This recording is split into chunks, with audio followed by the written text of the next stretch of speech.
Somebody please give this old bird some so she can die in peace. Damn.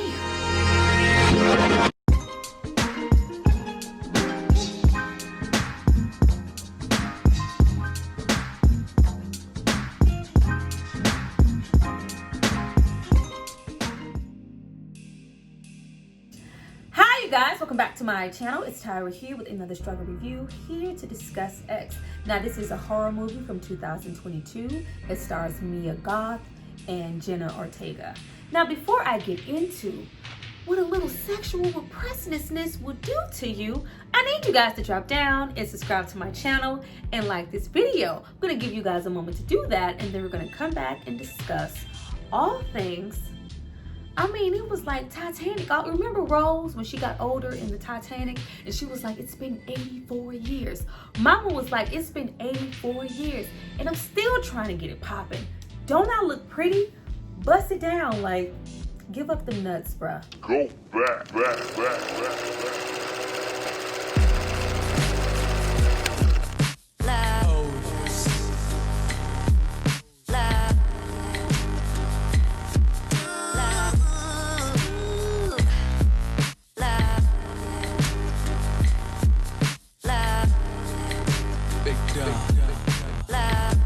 Now that you guys have hopefully subscribed to see more of me, let's get into this movie. Now this movie was written, produced, and directed all by the same person, T. West. Now this person has also worked on films like The Innkeepers, Cabin Fever 2, The House of the Devil, other horror films, so this is not his first rodeo. And this movie is also distributed by A24 Studios, which pretty much is a guarantee that our film will be aesthetically pleasing. That's when we're getting into the visuals for Euphoria, Midsummer, Hereditary.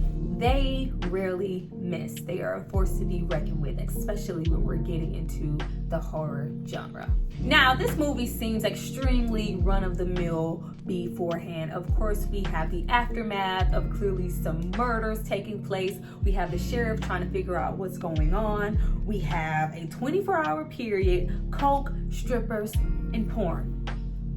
A good time.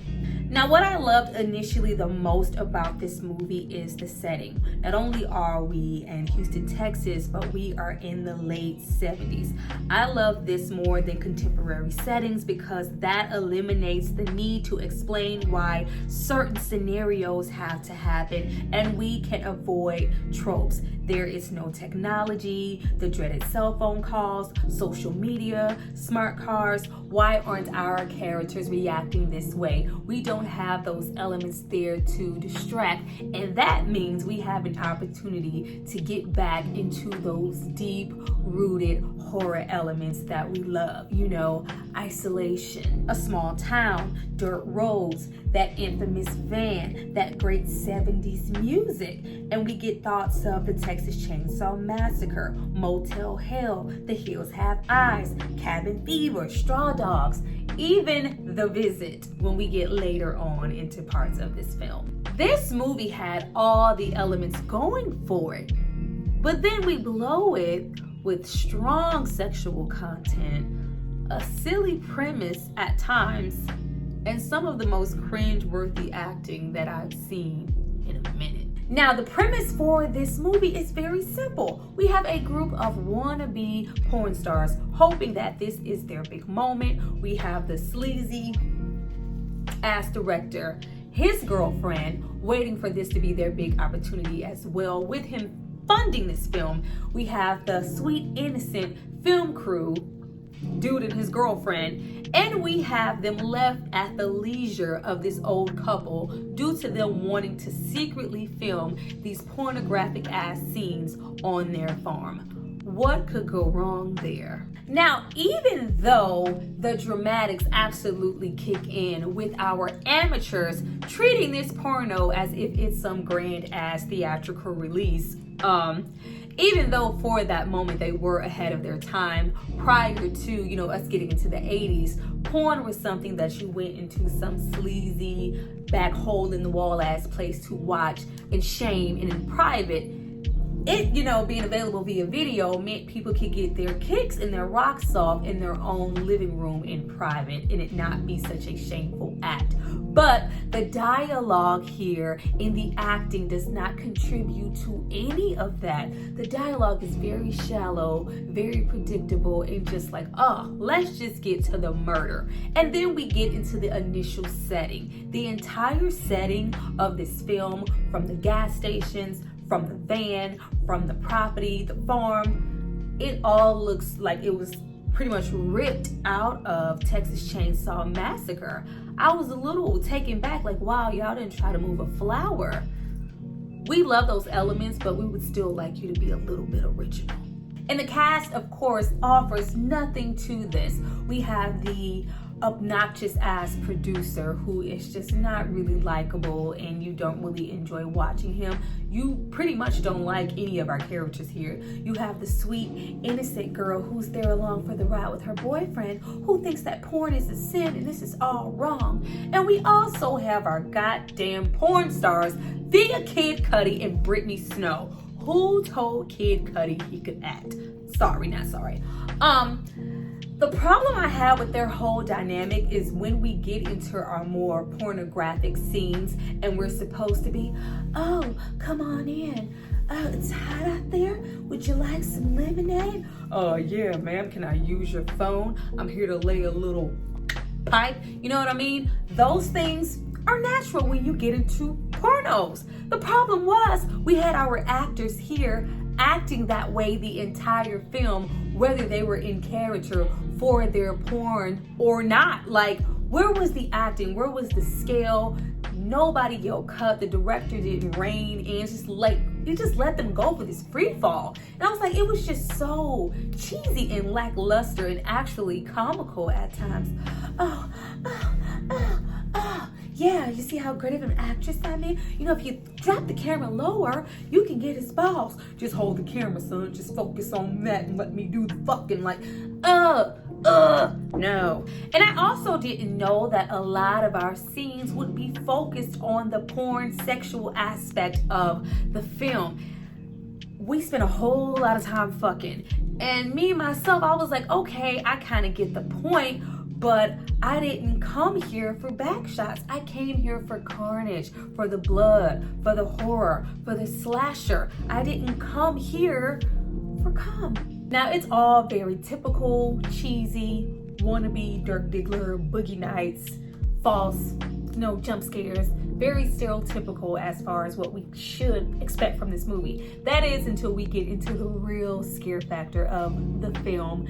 This elderly fucking couple. It is like no laughing matter here because everybody, all of us are getting old every second, every minute, every hour of the fucking day. But God, did this couple not make your skin crawl? It was Crypt Keeper 2.0. They literally look like zombies who are half past dead, and we get to see them in the most compromising of positions. Now we get into a lot of deeper meanings and multiple plots that could happen via this elderly couple. Initially, you are afraid with the husband character. You feel like he may be the more dominant one. You're kind of in fear for the more socially awkward, dainty, very elderly wife, and that he is the one maybe getting her into situations, maybe due to, we have this common thread that we get into in the end of the film of this religious preacher speaking throughout the film, and he's preaching about, fornications and the sin, may have a problem, with types of religion, may have a problem because here we have these teens, all this promiscuous sex happening, drugs, it's the 70s, all this fuckery and debauchery, it's a sin, and we are taking people out via this reason, when all the while, we as an audience in the group of people needed to be wary of the wife. Now, when we do get into the pornographic, sexual aspects of the film and the back and forth that we have with the character as to what's right and wrong, the way things are being shot, the movie does begin to drag, when we get shit like Stevie Nicks in a landslide, the whole guitar solo moment, was absolutely not necessary. But when we have those brief moments of the elderly woman take place, the film gives you some type of substance. We have this common thread of getting old and what that really means, and this elderly woman being really envious of, why me? Why do I have to get old? Why do I have to watch as these young people get to live, their best lives, continue to have sex, continue to look vibrant, look at the skin, look at the hair, look at the beauty. Meanwhile, I am older. My husband, may be able to still get it up, but probably couldn't, because being him, I can't do it. My heart can't take it. I want to be loved. I want to be adorned. I want to feel some type of way. The husband is subjected to whatever she goes to do to make her feel some type of way and clean it up. Meanwhile, she is just longing and hoping for beauty, sex, substance, love, affection. And when she doesn't get it, she's stabbing everybody left and right.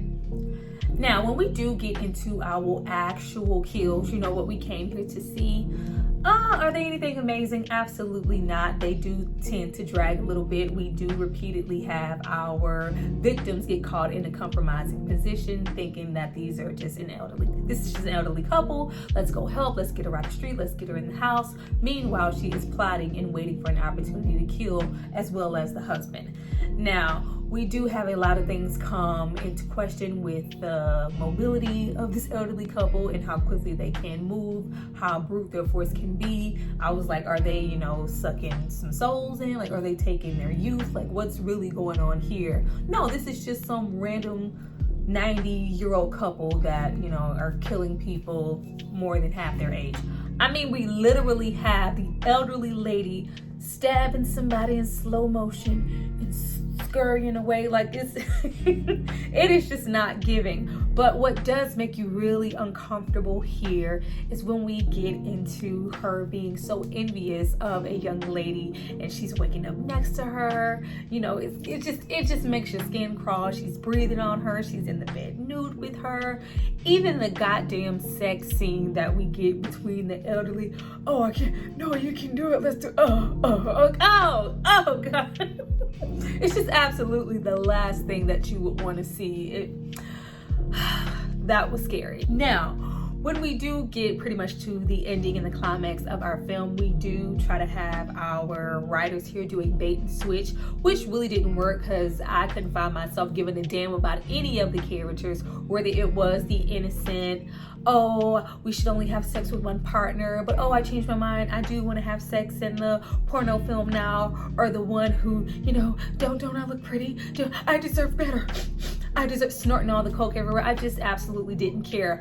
But I feel like the writers were trying to set it up for us to root for this innocent girl. So when she is killed off in such a way, it was supposed to be shocking. But the ending is pretty much the best part of the film. We get more into those gruesome kills. And I just love how the elderly couple is just so casual about it, because clearly they have been able to do this for years and it's gone unnoticed. And he's finally got his rocks off and satisfied old girl. Like, finally somebody gave her some. Like, please, we could have been done.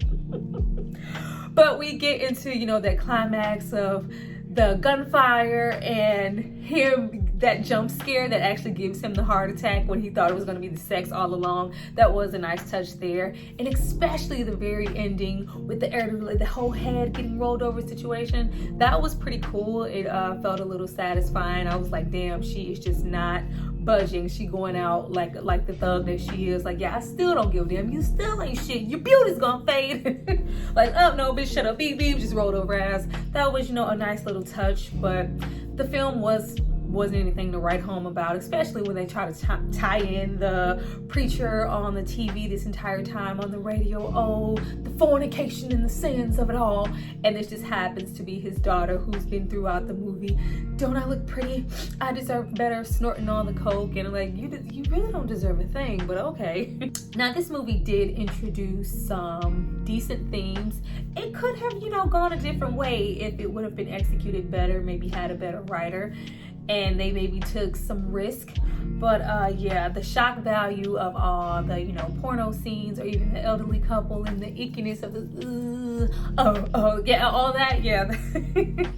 That didn't really equate to a good film, but it did have its shocking moments, if I can say that, but it was cool. Would I watch it again? Probably not.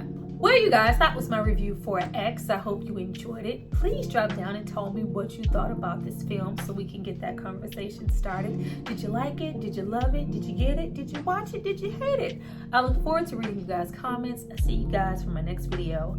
Bye.